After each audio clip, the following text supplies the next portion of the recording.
ಆಕಾಶವಾಣಿ ಪ್ರದೇಶ ಸಮಾಚಾರ ಓದುತ್ತಿರುವವರು ಕೆ ನಾರಾಯಣಕುಮಾರ್ ರಾಯಬಾಗಿ. ಮುಖ್ಯಾಂಶಗಳು: ವಿಧಾನಸಭೆ ಉಪಚುನಾವಣೆ, ದಾವಣಗೆರೆ ದಕ್ಷಿಣ, ಬಾಗಲಕೋಟೆಯಲ್ಲಿ ಅಭ್ಯರ್ಥಿಗಳ ಪರ ರಾಜಕೀಯ ಮುಖಂಡರಿಂದ ಬಿರುಸಿನ ಪ್ರಚಾರ. ಎಸ್ಡಿಆರ್ಆರ್ ಯೋಜನೆಗೆ ಭೂ ಸ್ವಾಧೀನ, ರೈತರಿಗೆ ಶೀಘ್ರ ಪರಿಹಾರ ನೀಡುವಂತೆ ಸಂಸದ ಡಾ ಮಂಜುನಾಥ್ ಕೇಂದ್ರ ಗೃಹ ಸಚಿವರಿಗೆ ಮನವಿ. ಕಡತ ವಿಲೇವಾರಿಯಲ್ಲಿ ಶೇಕಡಾ 100ರಷ್ಟು ಗುರಿ ಸಾಧಿಸಿದ ಕೃಷಿ ಸಚಿವ ಎನ್ ಚಲುವರಾಯಸ್ವಾಮಿ ಕಚೇರಿ.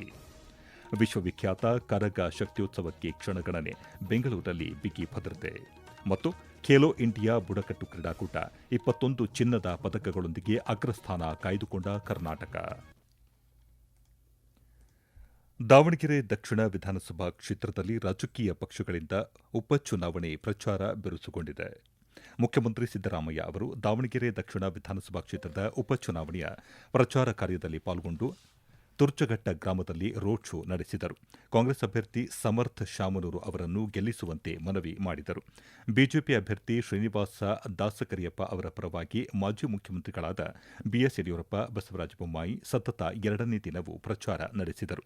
ಬಳಿಕ ಮಾತನಾಡಿದ ಬಸವರಾಜ ಬೊಮ್ಮಾಯಿ, ಈ ಬಾರಿ ಬಿಜೆಪಿ ಅಭ್ಯರ್ಥಿಗೆ ಮತ ನೀಡುವಂತೆ ಮನವಿ ಮಾಡಿದ್ದಾರೆ. ಉಪಚುನಾವಣೆ ಫಲಿತಾಂಶದ ಬಳಿಕ ಮೇ ತಿಂಗಳಲ್ಲಿ ಕಾಂಗ್ರೆಸ್ ಪಕ್ಷದಲ್ಲಿ ಅಧಿಕಾರಕ್ಕಾಗಿ ಕಚ್ಚಾಟ ನಡೆಯಲಿದೆ ಎಂದು ಭವಿಷ್ಯ ನುಡಿದಿದ್ದಾರೆ. ಬಾಗಲಕೋಟೆಯಲ್ಲಿ ಉಪಚುನಾವಣೆ ಪ್ರಚಾರ ಬಿರುಸುಗೊಂಡಿದೆ. ಕಾಂಗ್ರೆಸ್ ಅಭ್ಯರ್ಥಿ ಉಮೇಶ್ ಮೇಟಿ ಪರ ಉಪಮುಖ್ಯಮಂತ್ರಿ ಡಿಕೆ ಶಿವಕುಮಾರ್, ಕಾಂಗ್ರೆಸ್ ರಾಜ್ಯ ಉಸ್ತುವಾರಿ ರಣದೀಪ್ ಸಿಂಗ್ ಸುರ್ಜೇವಾಲಾ ಬಿರುಸಿನ ಪ್ರಚಾರ ನಡೆಸಿದರು. ಈ ವೇಳೆ ಮಾತನಾಡಿದ ಉಪಮುಖ್ಯಮಂತ್ರಿ ಡಿಕೆ ಶಿವಕುಮಾರ್, ಕೇಂದ್ರ ಸರ್ಕಾರ 15ನೇ ಹಣಕಾಸು ಆಯೋಗದ ಶಿಫಾರಸುಗಳ ಪ್ರಕಾರ ರಾಜ್ಯಕ್ಕೆ ನೀಡಬೇಕಾದ ಅನುದಾನವನ್ನು ಪೂರ್ಣವಾಗಿ ನೀಡಿಲ್ಲ ಎಂದು ಆರೋಪಿಸಿದರು. ವಿದ್ಯಾರ್ಥಿಗಳು ಮತದಾನದ ಹಕ್ಕನ್ನು ಸಮರ್ಪಕವಾಗಿ ಬಳಸಿಕೊಳ್ಳುವಂತೆ ಕರೆ ನೀಡಿದರು. ಇನ್ನೊಂದೆಡೆ ಬಿಜೆಪಿ ಅಭ್ಯರ್ಥಿ ವೀರಣ್ಣ ಚರಂತಿಮಠ ಪರ ಬಿಜೆಪಿ ನಾಯಕರು ಬಿರುಸಿನ ಪ್ರಚಾರ ನಡೆಸಿದರು. ಈ ವೇಳೆ ಮಾತನಾಡಿದ ಬಿಜೆಪಿ ರಾಜ್ಯಾಧ್ಯಕ್ಷ ಬಿವೈ ವಿಜಯೇಂದ್ರ, ರಾಜ್ಯದ ಆರ್ಥಿಕ ಪರಿಸ್ಥಿತಿ ಹದಗೆಟ್ಟಿದ್ದು, ನೈಜ ಚಿತ್ರಣವನ್ನು ಜನತೆಗೆ ತಿಳಿಸಲು ಸರ್ಕಾರ ಸಿದ್ದವಿಲ್ಲ ಎಂದು ಆರೋಪಿಸಿದ್ದಾರೆ. ಬೆಂಗಳೂರು ಗ್ರಾಮಾಂತರ ಲೋಕಸಭಾ ಕ್ಷೇತ್ರದ ಸಂಸದ ಡಾ ಸಿಎನ್ ಮಂಜುನಾಥ್ ನವದೆಹಲಿಯಲ್ಲಿ ಕೇಂದ್ರ ಗೃಹ ಸಚಿವ ಅಮಿತ್ ಶಾ ಅವರನ್ನು ಭೇಟಿ ಮಾಡಿ ತಮ್ಮ ಕ್ಷೇತ್ರ ವ್ಯಾಪ್ತಿಯ ಪ್ರಮುಖ ಮೂಲಸೌಕರ್ಯ ಯೋಜನೆಯಾದ ಸ್ಯಾಟಲೈಟ್ ಟೌನ್ ರಿಂಗ್ ರೋಡ್ ಎಸ್ಡಿಆರ್ಆರ್ ಯೋಜನೆಗಾಗಿ ಭೂ ಸ್ವಾಧೀನಗೊಂಡಿರುವ ರೈತರಿಗೆ ಬಹುಕಾಲದಿಂದ ಬಾಕಿ ಇರುವ ಪರಿಹಾರವನ್ನು ಶೀಘ್ರದಲ್ಲಿ ಬಿಡುಗಡೆ ಮಾಡುವಂತೆ ಮನವಿ ಮಾಡಿದ್ದಾರೆ. ಈ ಯೋಜನೆಗಾಗಿ ರೈತರಿಂದ ಭೂ ಸ್ವಾಧೀನ ಪಡಿಸಿಕೊಂಡ ಹಲವು ವರ್ಷಗಳು ಕಳೆದಿದ್ದರೂ ಅವರಿಗೆ ಇನ್ನೂ ಸಮರ್ಪಕ ಪರಿಹಾರ ಸಿಗದೇ ಇರುವುದರಿಂದ ಅನೇಕ ಕುಟುಂಬಗಳು ಗಂಭೀರ ಆರ್ಥಿಕ ಸಂಕಷ್ಟ ಎದುರಿಸುತ್ತಿವೆ. ಈ ಹಿನ್ನೆಲೆಯಲ್ಲಿ ತುರ್ತು ಕ್ರಮವಾಗಿ ಬಾಕಿ ಇರುವ ಪರಿಹಾರ ಹಣ ಬಿಡುಗಡೆ ಮಾಡುವಂತೆ ಮನವಿ ಮಾಡಿದ್ದಾರೆ. ಕೃಷಿ ಸಚಿವ ಎನ್ ಚಲುವರಾಯಸ್ವಾಮಿ ಅವರ ಕಚೇರಿಯು ಸಾರ್ವಜನಿಕ ಸ್ನೇಹಿ ಆಡಳಿತವನ್ನು ಅಳವಡಿಸಿಕೊಂಡ ಹಿನ್ನೆಲೆಯಲ್ಲಿ ಈ ವರ್ಷವೂ ಕಡತ ವಿಲೇವಾರಿಯಲ್ಲಿ ಶೇಕಡಾ 100ರಷ್ಟು ಸಾಧನೆ ಮಾಡಿದೆ. ವಿಕಾಸಸೌಧದಲ್ಲಿರುವ ಕೃಷಿ ಸಚಿವರ ಕಚೇರಿಗೆ ಆಗಮಿಸಿದ ಸಾರ್ವಜನಿಕರಿಗೆ ವೇಗವಾದ ಮತ್ತು ಪರಿಣಾಮಕಾರಿ ಸೇವೆಗಳನ್ನು ಒದಗಿಸುವ ದೃಷ್ಟಿಯಿಂದ ಕೃಷಿ ಸಚಿವರ ಸಿಬ್ಬಂದಿ ವಿಶೇಷ ಕಾಳಜಿಯಿಂದ ಎಲ್ಲಾ ಬಾಕಿ ಕಡತಗಳನ್ನು ಸಮರ್ಪಕವಾಗಿ ಪರಿಶೀಲಿಸಿ ಸಮಯಬದ್ಧವಾಗಿ ವಿಲೇವಾರಿ ಮಾಡಿದ್ದಾರೆ. ವಿಧಾನಸಭೆ ಹಾಗೂ ವಿಧಾನ ಪರಿಷತ್ನ ಸದಸ್ಯರು ಒಟ್ಟು 352 ಪ್ರಶ್ನೆಗಳನ್ನು ಕೃಷಿ ಇಲಾಖೆಗೆ ಕೇಳಿದ್ದು, ಎಲ್ಲಾ ಪ್ರಶ್ನೆಗಳಿಗೂ ಉತ್ತರ ನೀಡಲಾಗಿದೆ. ಕಳೆದ 3 ವರ್ಷಗಳಿಂದ ಕೃಷಿ ಸಚಿವರ ಕಚೇರಿಯಲ್ಲಿ ಶೇಕಡಾ 100ರಷ್ಟು ಕಡತ ವಿಲೇವಾರಿ ಸಾಧನೆ ಮಾಡುತ್ತಾ ಬರಲಾಗಿದೆ. ಈ ಸಾಧನೆಗೆ ಸಹಕರಿಸಿದ ಸಚಿವರ ಕಚೇರಿಯ ಆಪ್ತ ಕಾರ್ಯದರ್ಶಿ ಹಾಗೂ ಕೃಷಿ ಇಲಾಖೆಯ ಎಲ್ಲಾ ಸಿಬ್ಬಂದಿ ಬಗ್ಗೆ ಕೃಷಿ ಸಚಿವ ಚಲುವರಾಯಸ್ವಾಮಿ ಪ್ರಶಂಸೆ ವ್ಯಕ್ತಪಡಿಸಿದ್ದಾರೆ. ಇದೇ ಮೊದಲ ಬಾರಿಗೆ ಸಂಪೂರ್ಣ ಡಿಜಿಟಲ್ ಜನಗಣತಿಗೆ ದೇಶಾದ್ಯಂತ ಚಾಲನೆ ದೊರೆತಿದೆ. ಇದು ದೇಶದ 16ನೇ ರಾಷ್ಟೀಯ ಜನಗಣತಿಯಾಗಿದ್ದು, ಸ್ವಾತಂತ್ರ್ಯ ನಂತರದ 8ನೇ ಜನಗಣತಿಯಾಗಿದೆ. ಸಾಂಪ್ರದಾಯಿಕ ಕಾಗದ ಪೆನ್ನು ಪದ್ಧತಿ ಕೈಬಿಟ್ಟು ಮೊಬೈಲ್ ಆಪ್ ಮತ್ತು ವೆಬ್ ಪೋರ್ಟಲ್ ಮೂಲಕ ಮಾಹಿತಿ ಸಂಗ್ರಹಿಸಲಾಗುತ್ತಿದೆ. ಸರ್ಕಾರದ ಮುಖ್ಯ ಕಾರ್ಯದರ್ಶಿ ಶಾಲಿನಿ ರಜನೀಶ್ ಅವರು ತಮ್ಮ ಮೊಬೈಲ್ ಮೂಲಕ ಸ್ವಯಂ ಗಣತಿ ದಾಖಲಾತಿ ಪೂರ್ಣಗೊಳಿಸಿದರು. ಬಳಿಕ ಮಾತನಾಡಿದ ಅವರು, ಜನಗಣತಿ 2027 ಯಶಸ್ವಿಗೊಳಿಸುವಂತೆ ಕರೆ ನೀಡಿದರು. ನಾವು ಡಿಜಿಟಲ್ ಸೆನ್ಸಸ್ ಅನ್ನ ಮಾಡಕ್ ಹೊರಟಿದೀವಿ. ಸ್ಮಾರ್ಟ್ ಫೋನ್ ಮೂಲಕ, ಲ್ಯಾಪ್ಟಾಪ್ ಮೂಲಕ ಅಥವಾ ಕಂಪ್ಯೂಟರ್ ಮೂಲಕ ಮಾಡ್ಲಿಕ್ಕೆ ಹೊರಟಿದೀವಿ. ಏಪ್ರಿಲ್ 1 ರಿಂದ 15 ವರೆಗೂ ಸೆಲ್ಫ್ ಡೆಕ್ಲರೇಷನ್ ಒಂದು ವ್ಯವಸ್ಥೆಯನ್ನ ಮಾಡಲಾಗಿದೆ. se.census.gov.in ವೆಬ್ಸೈಟ್ ಗೆ ಹೋಗ್ಬಿಟ್ಟು ಕರ್ನಾಟಕ ಸೆಲೆಕ್ಟ್ ಮಾಡಿ ನಮ್ಮ ಮನೆಯ ಅಡ್ರೆಸ್ ಅನ್ನ ಕೊಟ್ಟು ವಿವರಣೆಗಳನ್ನ ನೀಡಬೇಕಾಗುತ್ತೆ. ಐಟಿ ಸೇವಾ ಕೇಂದ್ರಗಳು, ಸೇವಾ Sindhu, citizen service centre, Bapuji ಕೇಂದ್ರ ಮುಂತಾದ ಕೇಂದ್ರಗಳಲ್ಲಿ ಅಥವಾ ಸೈಬರ್ ಕ್ಯಾಫೇಸ್ಗಳಲ್ಲಿ ನಿಮ್ಮ ಮೊಬೈಲ್ ಸಂಖ್ಯೆಯನ್ನ ಕೊಟ್ಟು ಡಿವೈಸ್ ಮೂಲಕ ನಿಮ್ಮ ಸ್ವಗಣತಿಯನ್ನ ಪೂರ್ಣಗೊಳಿಸಬಹುದು. ಕೇಂದ್ರ ಸರ್ಕಾರ ಕೈಗೊಂಡಿರುವ 2027ರ ಜನಗಣತಿ ಹಿನ್ನೆಲೆಯಲ್ಲಿ ಏಪ್ರಿಲ್ ತಿಂಗಳಿನಲ್ಲಿ ನಡೆಯಲಿರುವ ಮನೆಗಣತಿಗೆ ಎಲ್ಲರೂ ಪೂರಕ ಸಹಕಾರ ನೀಡಬೇಕು ಎಂದು ಹಾಸನ ಶಾಸಕ ಸ್ವರೂಪ್ ಪ್ರಕಾಶ್ ಮನವಿ ಮಾಡಿದ್ದಾರೆ. ದೇಶದ ಅಭಿವೃದ್ಧಿಗೆ ಮಹತ್ವದ ಆಧಾರವಾಗಿರುವ ಜನಗಣತಿ ಪ್ರಕ್ರಿಯೆಯಲ್ಲಿ ಪ್ರತಿಯೊಬ್ಬ ನಾಗರಿಕರು ಸಕ್ರಿಯವಾಗಿ ಭಾಗವಹಿಸಬೇಕು ಹಾಗೂ ಅಧಿಕಾರಿಗಳು ವ್ಯವಸ್ಥಿತವಾಗಿ ಕಾರ್ಯನಿರ್ವಹಿಸಬೇಕು ಎಂದು ಯಾದಗಿರಿ ಜಿಲ್ಲಾಧಿಕಾರಿ ಹರ್ಷಲ್ ಭೋಯರ್ ಸೂಚನೆ ನೀಡಿದ್ದಾರೆ. ಪ್ರದೇಶ ಸಮಾಚಾರ ಕೇಳುತ್ತಿದ್ದೀರಿ.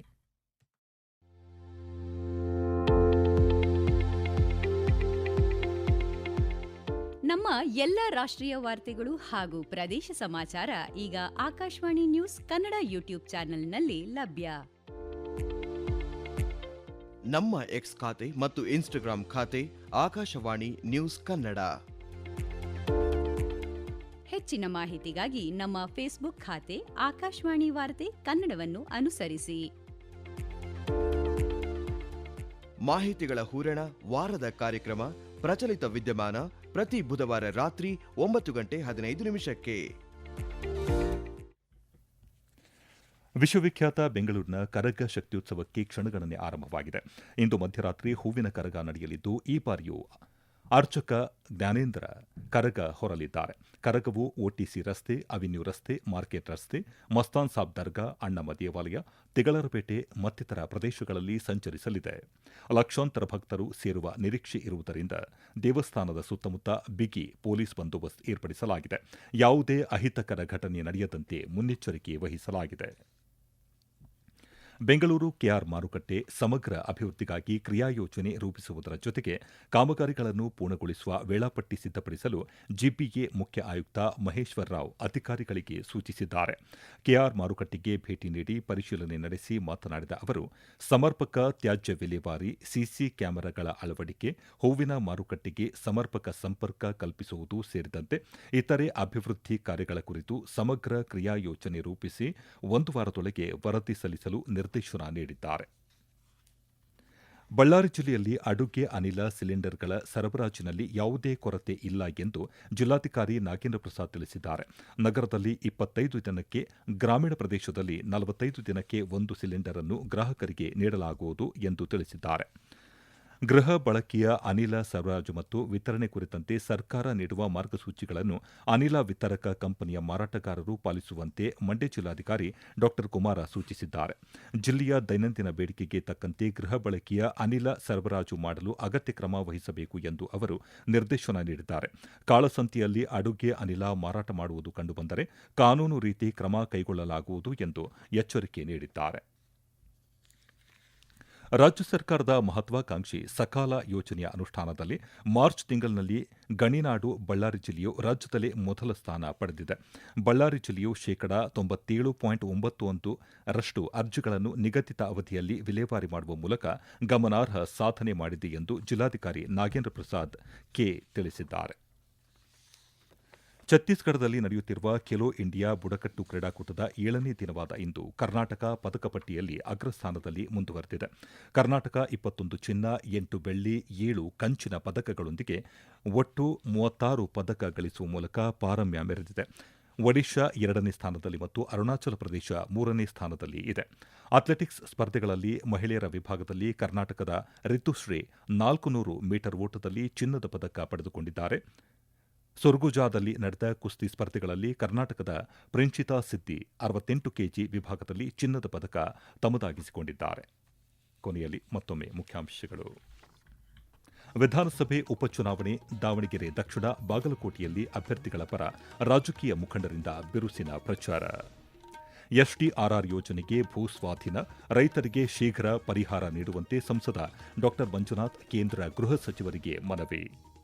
ಕಡತ ವಿಲೇವಾರಿಯಲ್ಲಿ ಶೇಕಡಾ 100% ಗುರಿ ಸಾಧಿಸಿದ ಕೃಷಿ ಸಚಿವ ಎನ್ ಚಲುವರಾಯಸ್ವಾಮಿ ಕಚೇರಿ.